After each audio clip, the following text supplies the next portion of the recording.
안녕하세요. 오늘 정말 흥미로운 질문 하나로 시작해 볼까 하는데요.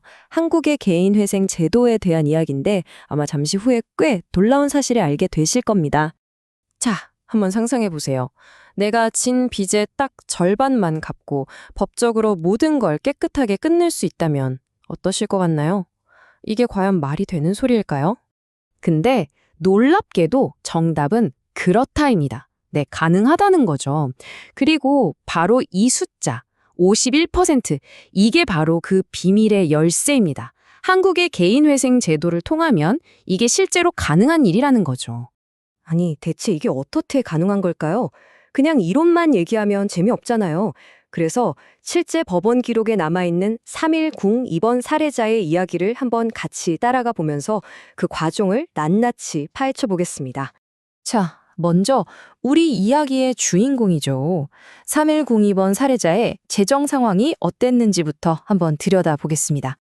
와, 상황이 얼마나 심각했는지 한번 보세요. 갚아야 할 빚은 원금만 4,200만 원이 넘는데 당장 팔아서 현금으로 만들 수 있는 재산은 고작 128만 원. 정말 앞이 캄캄한 상황이었던 거죠.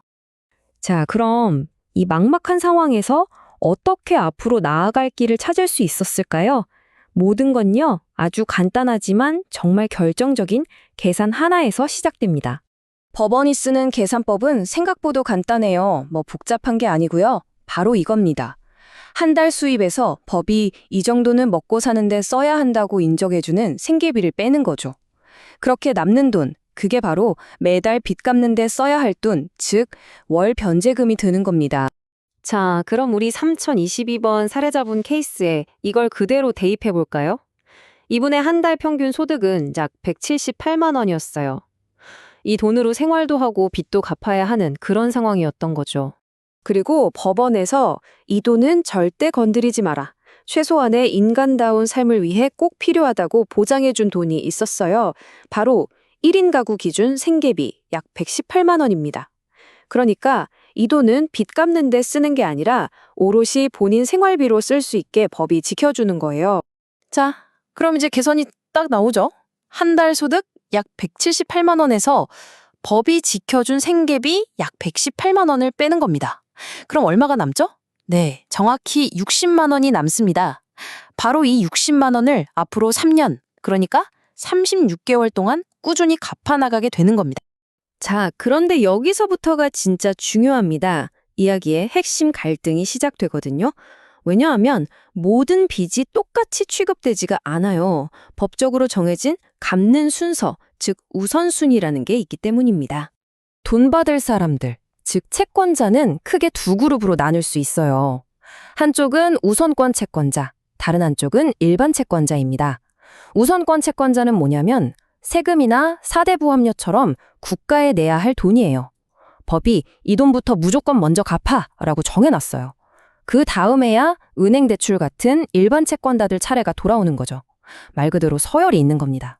우리 3102번 사례자의 경우에는요, 남양주 세무서에 내야 할 세금이랑 국민건강보험공단에 밀린 보험료, 이게 바로 우선권 채권에 해당됐습니다.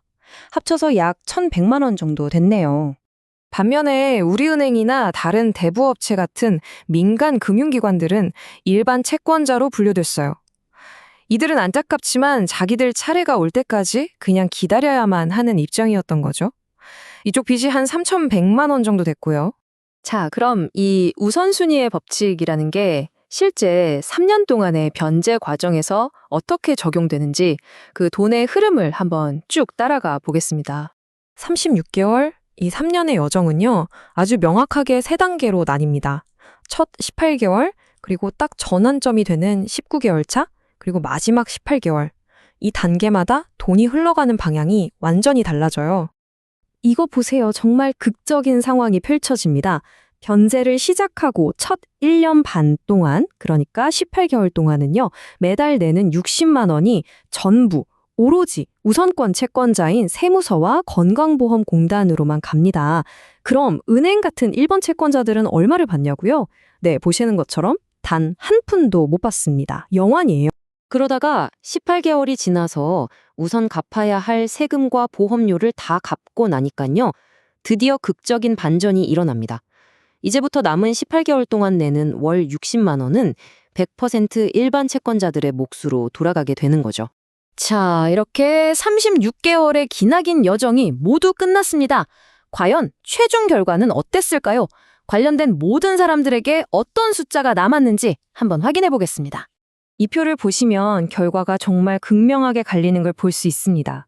우선권 채권자였던 세무서와 건강보험공단은 빌려준 돈, 원금을 100% 다 돌려받았어요. 하지만 일반 채권자들이었던 은행 같은 곳들은요, 원금의 약 33%밖에 돌려받지 못했습니다. 이렇게 한쪽은 100%, 다른 한쪽은 33%, 이 서로 다른 변제율을 전체 원금 기준으로 합쳐서 평균을 내보면요, 바로 우리가 맨 처음에 봤던 그 숫자 51%가 나오는 겁니다. 결과적으로 이 채무자는 전체 원금의 절반 정도를 갚고 나머지 원금과 그동안 불어난 모든 이자로부터 법적으로 완전히 자유로워진 거죠.